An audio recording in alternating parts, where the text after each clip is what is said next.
Amen. So we're going to continue on in our message. I also just want to thank you again for being here on this beautiful Memorial Day weekend. Thank you that you joined us today. I know that the weather is really nice outside, and we're finally through like our Pacific Northwest week that we had. So I know that you are excited to be able to celebrate today. So I promise to preach no longer than 3 hours. I'm going to keep it tight today. Going to keep it tight. Turn with me in your Bibles, if you got them with you, to Matthew chapter 6. Matthew chapter 6. If you don't have it on your Bibles, we'll have the words on the screen in just a moment, and we're going to talk about that. But I do want to share to open up. When I was in 7th grade, we learned about the stock market. And I was at Martin Luther King Jr. Middle School, and we not only learned about the stock market, but we actually got to trade pretend money on the stock market. And then we had to read the papers to find out how well our company did. And I was pretty proud of myself because I made $650 pretend dollars. The most money I've ever made on the stock market in my entire life. All betting on some laboratory. I forget what the laboratory was. I picked the company not because I knew anything about them whatsoever, but because they had the word laboratory in their name, and I figured science will win in the end. So I picked the laboratory, and I did win. I did the best in my whole class. Pretty proud of myself. It was one of the high points of my life, and that's why I got to brag about it right now. But during that time when we were learning about the stock market, we also learned about another part of the stock market. We learned about insider trading, because right about that time, a prominent political figure got busted for insider trading, and they got in trouble for that. And so our teacher took that opportunity as a teachable moment to explain to all of us boneheaded 7th graders what insider trading meant. Very simply, insider trading, it's when you take secret information, usually leaked by an insider, that's the name, insider trading, and you take that information and you use it to trade stock in that company. Like, for instance, if this company is about to release a product that's going to be a runaway success and they know it's going to be huge, then insiders can go ahead and buy up all the stock they can in that company for cheap. And then when the product gets released and the stock jumps, then they can sell it and they can make some money. It's supposed to be against the law, although we know that it's a little bit of a plague today, but I'm not getting into that. But it is against the law to do insider trading. Why is that? Well, because technically, stock market's supposed to be a fair game. It's supposed to be everybody making guesses based on the same public information. Insider trading, it's illegal because it breaks that trust. It's cheating. It lets people cheat by making money by playing with a loaded deck. Well, today, I'm going to invite you to an insider trading opportunity. Right? Aren't you excited? Please don't post that out of context.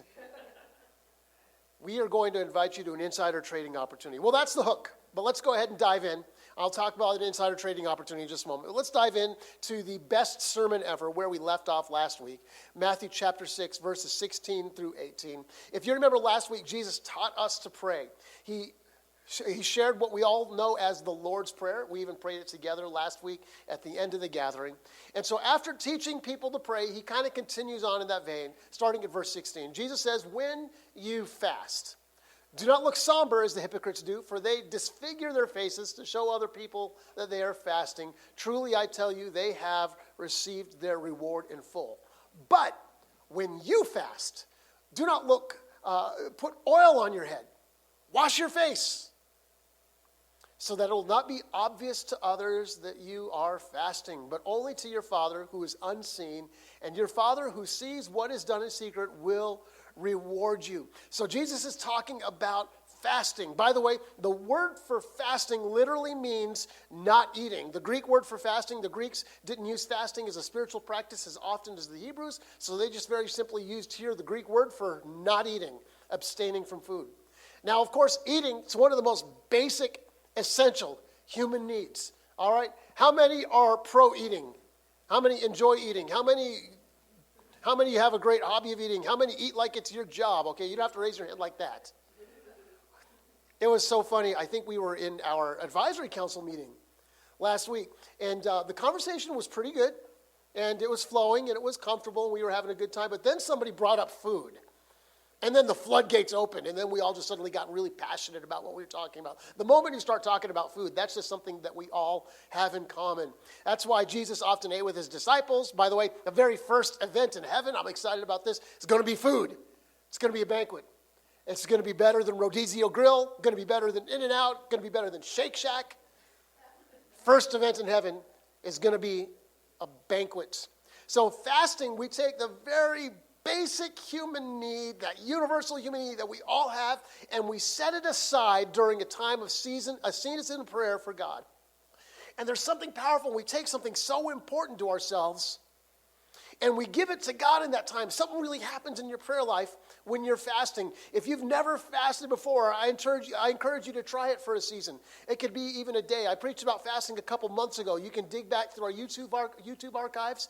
You can find that sermon. But I just want to encourage you to fast. But you know, there is something that can happen. Even the most powerful spiritual expressions like fasting, they can be corrupted by ego. Ego can corrupt even the most powerful spiritual expressions. That's what the Pharisees were doing. They had turned fasting into a flex. They were proud of how they fasted. And they walked around and they had somber faces. They stopped putting oil in their head. It was actually olive oil they were using. It was products, Middle Eastern pomade that they would use in that time. And they would not put oil in their head, so they'd let their head frizz out and go afro. And they would just completely ignore it. And they just wanted everybody to know, I'm fasting. They needed everybody else to know that they were suffering for God. How many of you ever had a child where you saw them hurt themselves? Maybe you're at the kitchen window, you're doing dishes, and you see your little child out in the backyard, and they fall down and they injure themselves, and they stop, and they look around, and then they run into the house, and the moment the door opens and they're within earshot, then the waterworks start as soon as you can hear them, because they want you to know that they're in pain. There's nobody else to hear them, it's okay, but they want you to know that they're in pain. And they'd gotten to be like that. And they'd turned fasting into an opportunity to flex their spirituality, and they were looking for the approval of people. Remember what we talked about last week? You can either get the approval of people or you can get the approval of God. It is your choice. But the approval of people, it's one of the worst possible long-term investments that you could ever make. Because the approval of people, it feels good for a moment.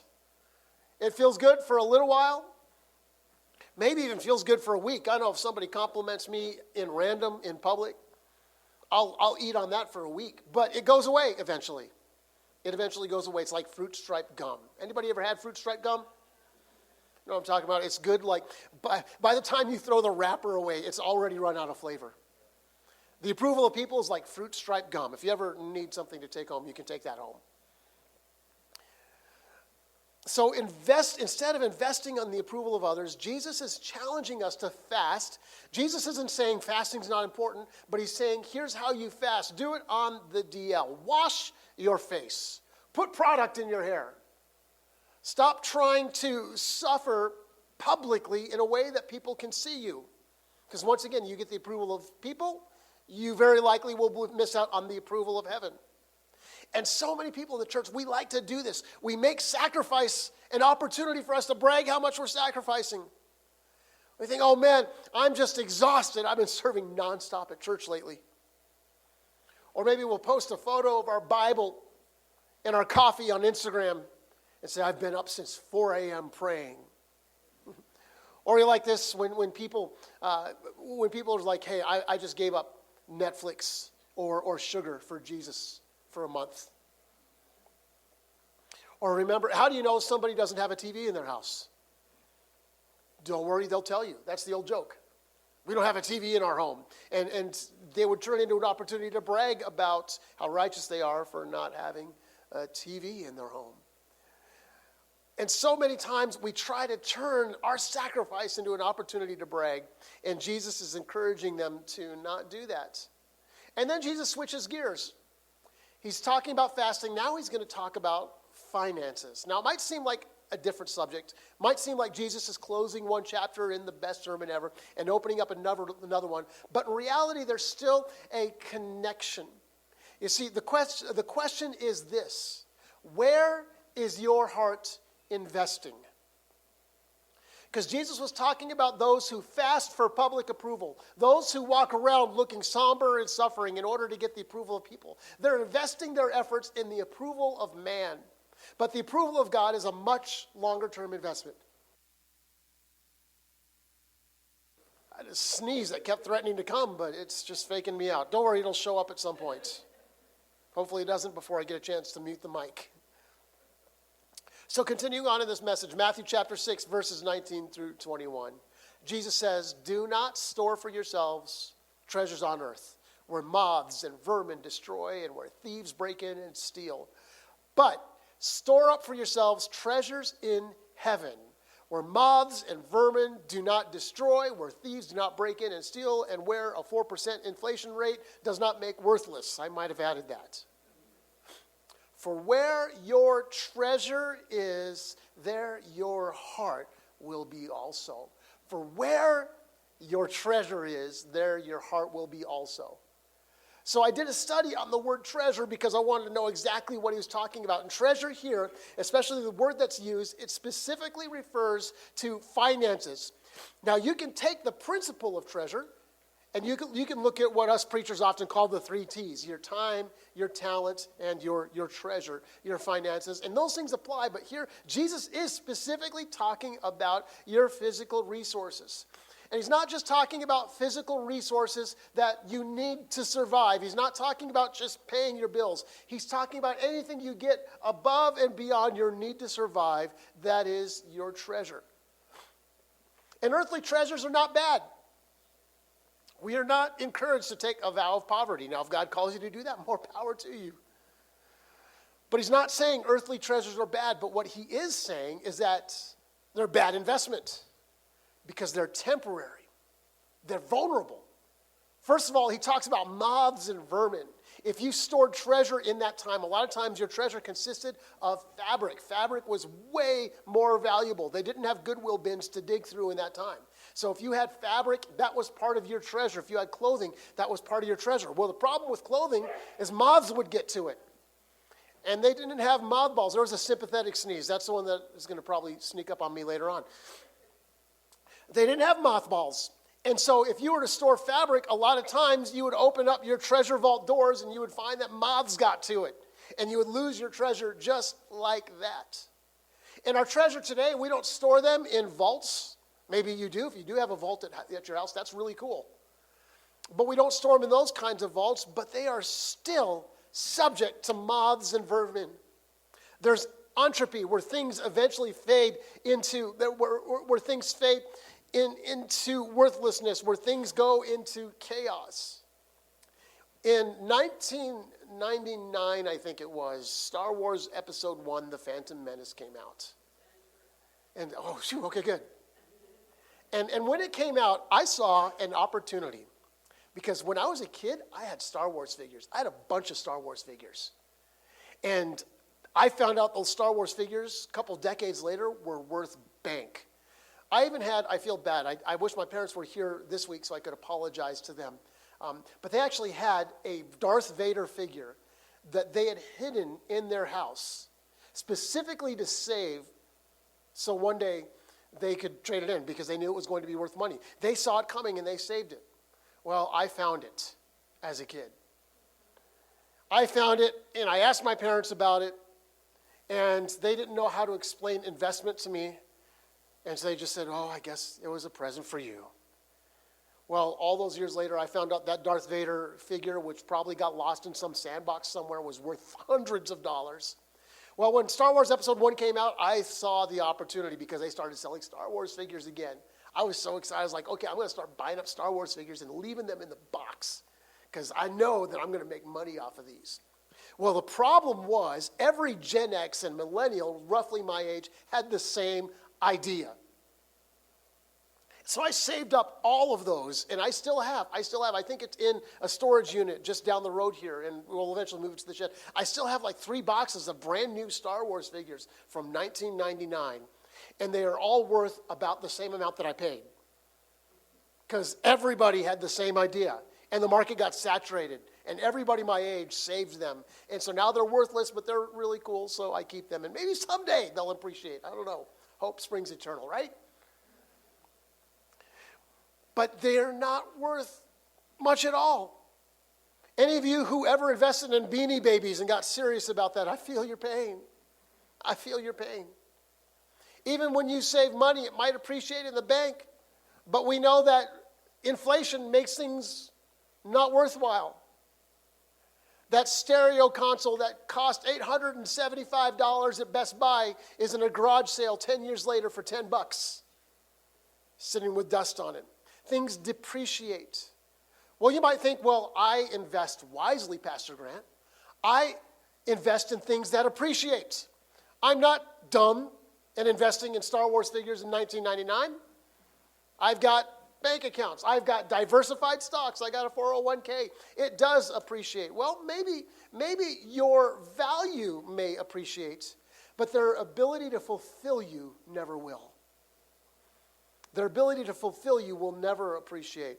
In a 1992 survey, people were asked how much money they would need to make to have the American dream.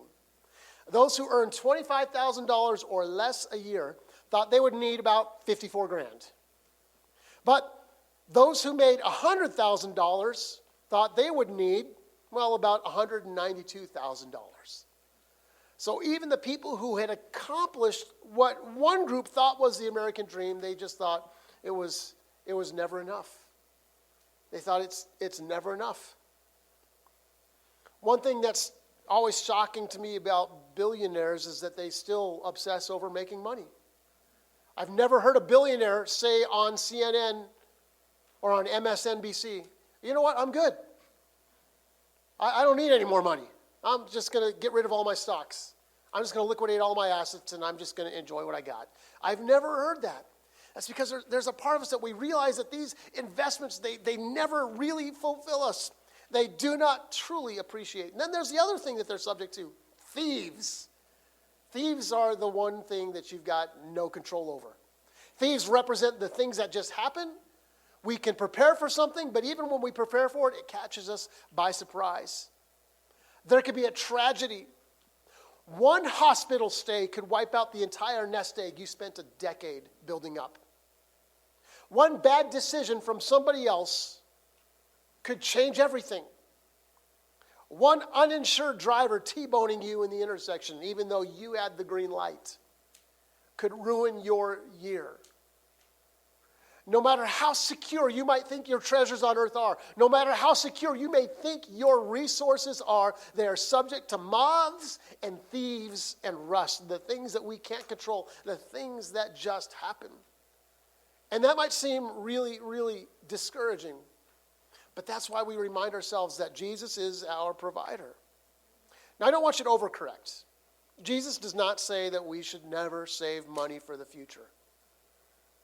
All right, if you get your paycheck, don't cash the whole thing.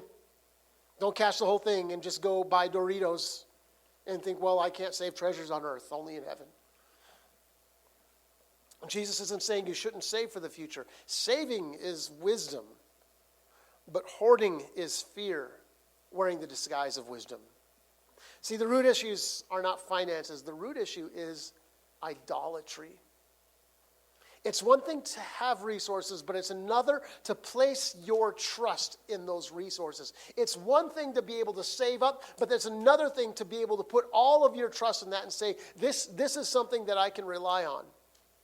Martin Luther, the old reformer, not Martin Luther King, but Martin Luther, the reformer from the 1600s, he said this about idolatry. What a man loves, that is his God. For he carries it in his heart. He goes about with it night and day. He sleeps and he wakes with it. Be what it may, wealth or self, pleasure or renown. You can say that Jesus is Lord and you can say that God is your God, but in reality, the thing that you love, the thing you place your trust in, the thing you place your faith in, that is your God. Look at one of the most misquoted passages in the entire Bible, 1 Timothy chapter 6, verse 10. Paul writes, "For the love of money is the root of all kinds of evil. Some people eager for money have wandered from the faith and have pierced themselves with many griefs." Jesus dug deeper into that heart issue in verse 21 of Matthew 6 when he said, "Where your treasure is, your heart will be also." So this verse is often misquoted.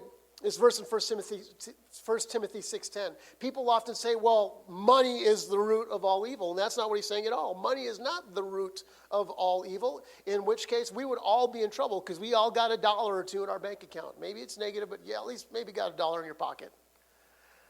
See, money is not the root of all evil. It's the love of money that becomes the root of all kinds of evil. It's the idolatry of money. It's when we place our trust in money, or when we wrap our lives up in the pursuit of it, when we go after it. That's what Paul said. Some people eager for money, eager for that cash, eager for that hustle, for the opportunity to stack that paper. They have wandered from the faith and they've pierced themselves with many griefs.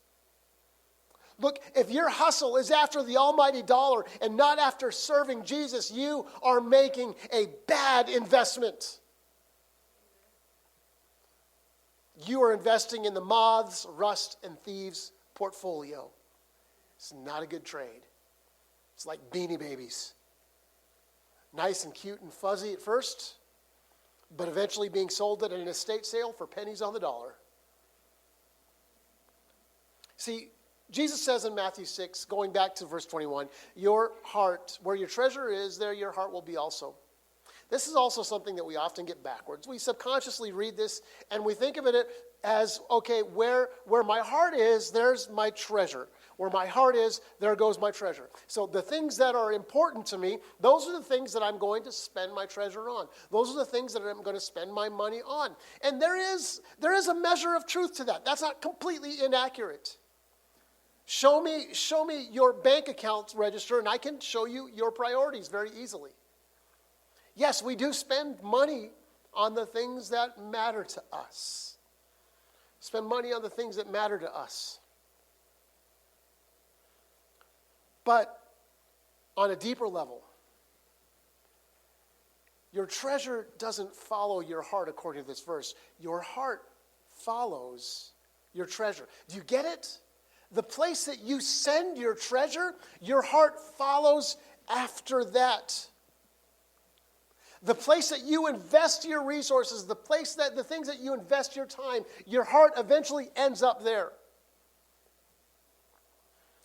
Remember a couple of years ago, I did fantasy football for the first time. Anybody play fantasy football? A few people? Are we going to start a legacy fantasy football league maybe? We'll try it this year. I don't know. Who's joining the legacy fantasy football league? I just want to know who I got to sign up. All right. We'll get some more. We'll talk about that. I'm distracting myself.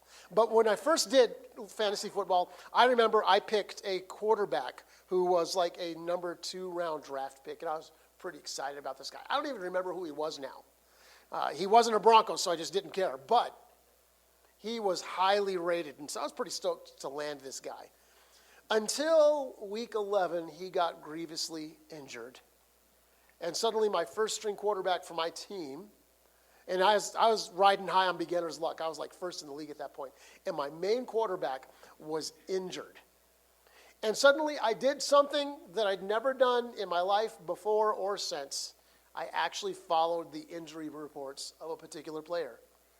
I didn't care. Usually that doesn't even measure. I don't follow the injury. But now every bit of news about this guy and his injury, I was searching for. I was watching. I was checking the feeds. Okay, how is he? Is he going to be back? Is he going to be back for this game? When is he coming back? When is he coming back? It turned out he was gone for the rest of the season.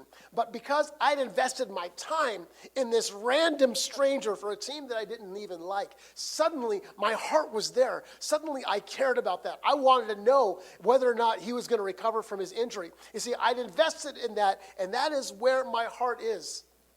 Or another way, your spending creates your priorities. Your spending creates your priorities. It can be hard for a pastor to talk about money. I'll be honest. It can be very awkward. It can be difficult to talk about money because in the church, especially in the American church, it seems. Well, not just the American church. This has been a universal issue all the way back to the New Testament. But there's been so much abuse when it comes to money.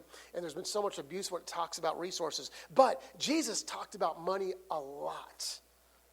Jesus preached about money. It was one of his top 5 subjects. He talks about it quite a bit. And why does he talk so much about money? Is it because Jesus is money hungry? Is it because God doesn't have enough cash? No, it's because where your treasure is, there your heart is. Where we spend things, that's where our priorities go. And Jesus is after your heart. Jesus is after your life. Jesus wants your whole life. And so inevitably, you've got to deal with how you spend your money, because that determines where your heart goes.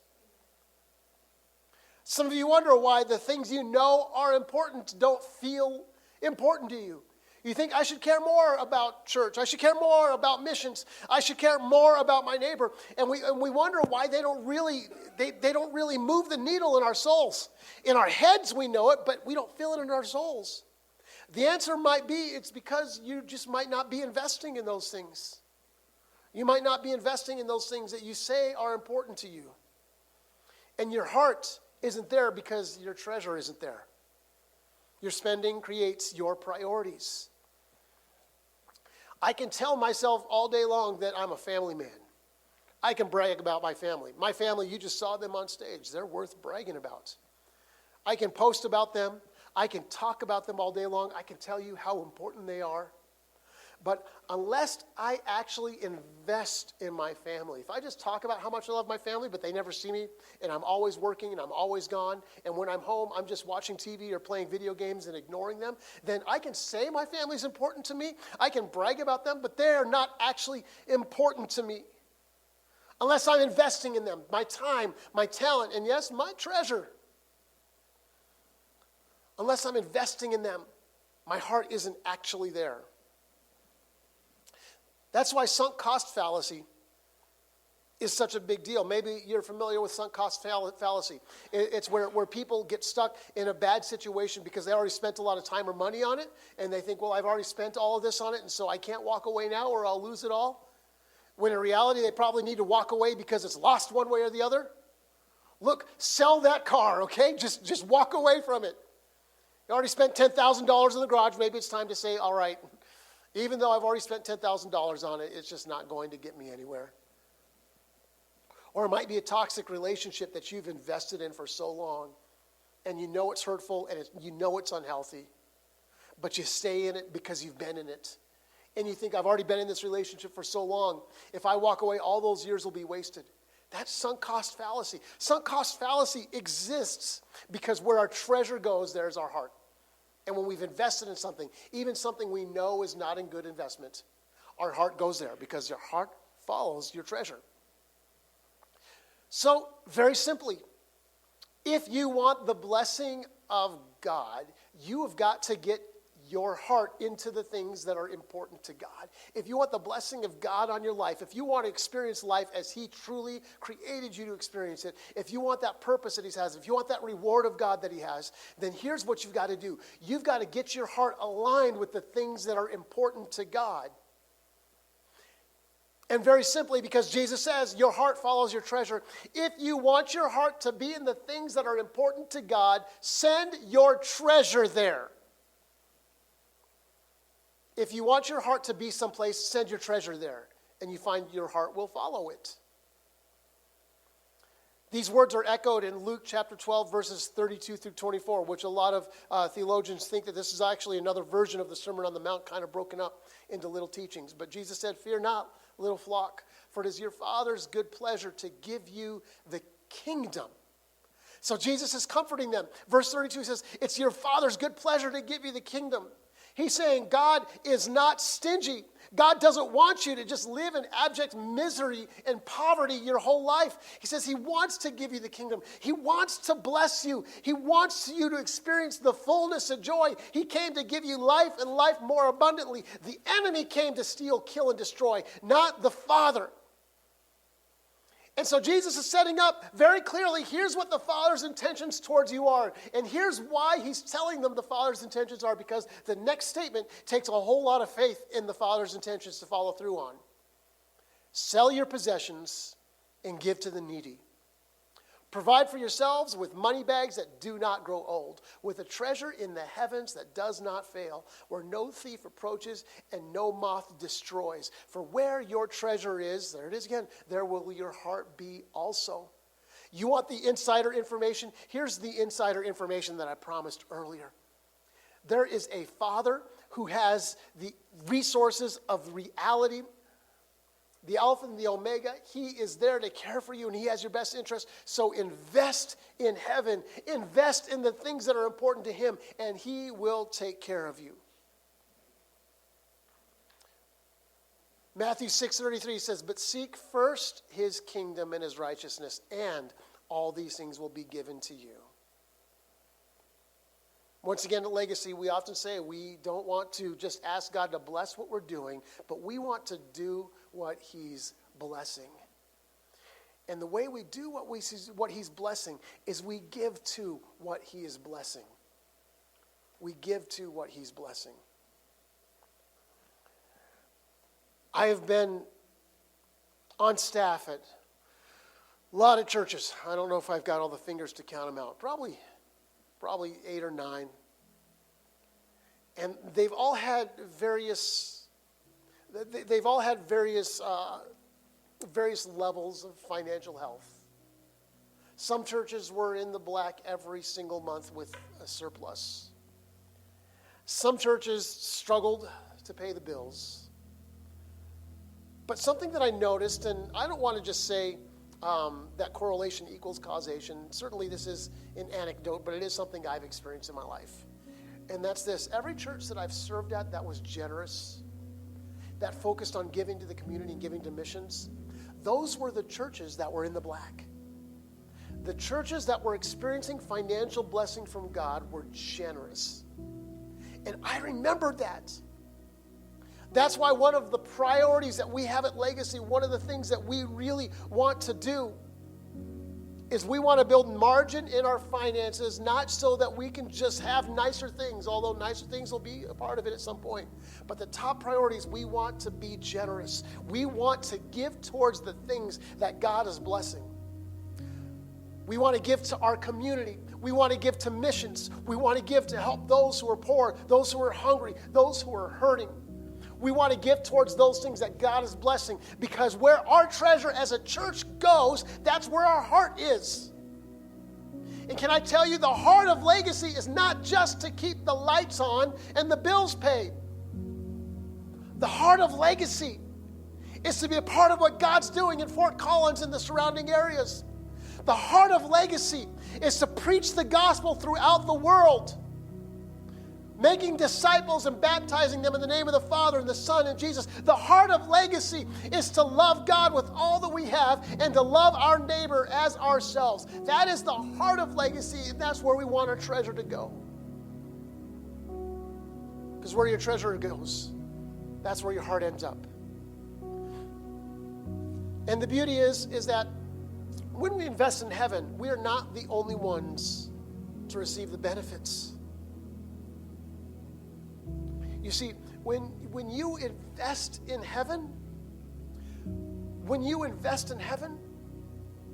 people all around you receive the benefits. Your family receives the benefits. Your community receives the benefits, because when you are investing in heaven, you're investing in the lives of others. The kingdom of God, it's the weirdest agriculture ever, where you can sow in somebody else's field and receive a harvest in your own life. Jesus told a weird parable in Luke chapter 16. And for a long time, the parable didn't make sense to me. He told the parable of a dishonest manager. And here's the weird thing. The dishonest manager is actually the protagonist in this parable. And this guy suddenly realized that the gig was up, that his direct report found out about his dishonesty, and his head was on the chopping block. And he knew the next meeting he was going to have a few HR representatives sitting in on it. And it was going to end with a pink slip. And so here's what he decided to do. He went and he settled accounts with all of his master's debtors. He went to everybody who his master owed money to, and he settled those accounts. And he did it in such a way that made it favorable. And he made it favorable to those debtors because he thought, okay, maybe one of these guys will give me a job once I get fired. Well, the master actually ended up complimenting the dishonest manager for his true tactics. It's a weird parable. But the dishonest manager, he's praiseworthy for two reasons. First, he knew that he was going to be called to account. He knew the meeting with the HR reps was going to happen, and he took it seriously. And then secondly, he knew that while he still had a job, he had an opportunity to try and make things right, to settle those accounts. We have a limited time left on this earth. I don't know if it's 8 years or 80 years, but I can tell you this, we are not forever here. It's like the Switchfoot song says, these skin and bones are just a rental. There is an accounting coming. There is a reckoning coming. And so we can use this opportunity on earth to make a difference. Because when we are in heaven, there will be no tears, there will be no more pain, there will be no more lack, there will be no more tyranny, there will be no more hunger. But also in heaven, there will be no more opportunities to share the gospel with people who don't know it. In heaven, there will be no more opportunities to tell people about Jesus. In heaven, there will be no more opportunities to show somebody love that's never felt love before. In heaven, that door's closed. So while we are here on earth, that is the thing that God's heart is about. That's the one thing we can do here that we can't do in heaven, is to share Jesus with people. We do that through the words, through sharing the gospel, and through our actions. Words and actions. We preached about that a couple months ago. It's not just one or the other. It's not just deeds. It's not just preaching, but it's both and.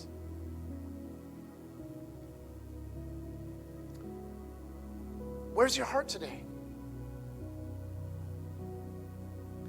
If I were to look at your calendar and your spending, if I got Outlook sharing access to your calendar, and it showed up on my phone, and I had your bank passwords, and I could look at your register. Trust me, I'm not asking for those things. Don't want to know. But just hypothetically, if I did, what priorities would I see in your life? What priorities would I see? What treasure would I see that you were chasing? Every earthly investment eventually reaches zero. Even the bank account that appreciates at a ridiculously generous interest rate. One day it's not going to matter. You can't take it with you. There's the old joke of the rich person who was about to pass away, and he decided, I've got a plan. And he liquidated all of his assets and he turned them into gold bars. And then he sewed them up in his suit that he's going to be buried with. And then he ends up in heaven. And he looks down and he's got the gold bars. It's like, yes, I beat the system. I did take it with me. And then one of the angels looks at him and he says, why are you so excited? He says, look, I was told I couldn't take my riches with me, but I did. Look, I got all the gold bars, all of my fortune in gold right here in heaven with me. And the angel's like, great, well, congratulations. You've managed to smuggle in pockets full of pavement. Enjoy. Every earthly investment eventually reaches zero, but every investment in the kingdom that goes into eternity. You know, gold bars, even if you manage to smuggle them into heaven, aren't going to make a lot of difference. But what about the people in heaven? Those that you invite that become a part of that eternal kingdom. What about those who you've been a part of their story?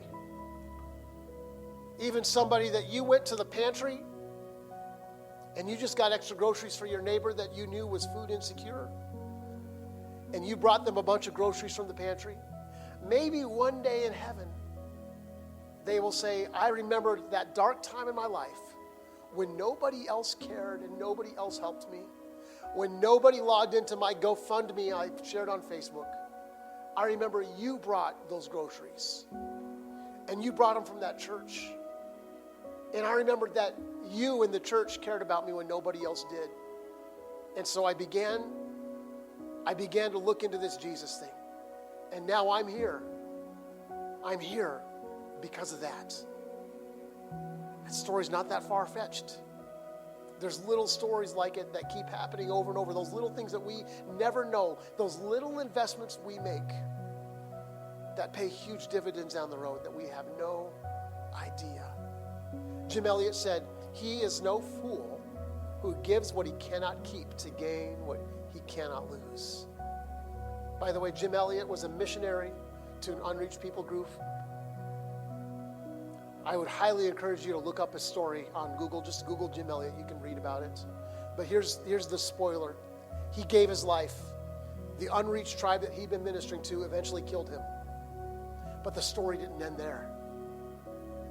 Because of his death and because of the events that surrounded it, most of the tribe eventually ended up coming to Jesus.